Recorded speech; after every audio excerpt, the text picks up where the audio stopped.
উজিরপুরে ইসলামী ছাত্র আন্দোলন বাংলাদেশের নেতাদের উপর হামলা, অভিযোগ বিএনপির বিরুদ্ধে।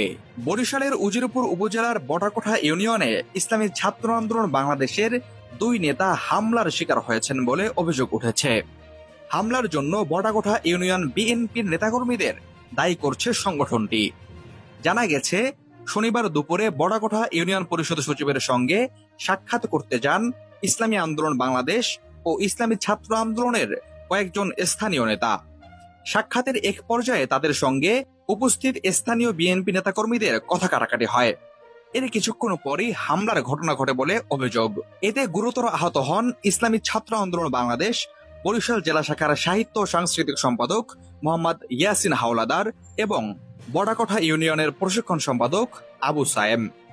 আহত দুইজনকে তাৎক্ষণিকভাবে উজিরপুর উপজেলা স্বাস্থ্য কমপ্লেক্সে ভর্তি করা হয়, যেখানে তাদের প্রাথমিক চিকিৎসা চলছে।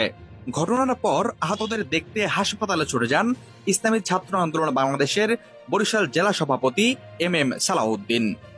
তিনি চিকিৎসার খোঁজ খবর নেন এবং সংগঠনের পক্ষ থেকে দোষীদের দ্রুত গ্রেফতারের দাবি জানান। এক যৌথ বিবৃতিতে জেলা সভাপতি ও সাধারণ সম্পাদক এই ঘটনার তীব্র নিন্দা জানিয়ে বলেন, এটি একটি পরিকল্পিত সন্ত্রাসী হামলা। তারা বলেন, দোষীদের আওতায় এনে দৃষ্টান্তমূলক শাস্তি দিতে হবে। তবে এ বিষয়ে স্থানীয় বিএনপির পক্ষ থেকে এখনো আনুষ্ঠানিক কোনো মন্তব্য পাওয়া যায়নি।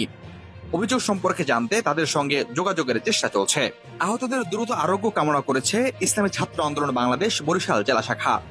একই সাথে তারা রাজনৈতিক শান্তিপূর্ণ সহাবস্থানের পরিবেশ নিশ্চিত করার জন্য সংশ্লিষ্ট সকলকে দায়িত্বশীল ভূমিকা পালনের আহ্বান জানিয়েছেন। আব্দুল্লাহ ভাট্টি, 10 দিক।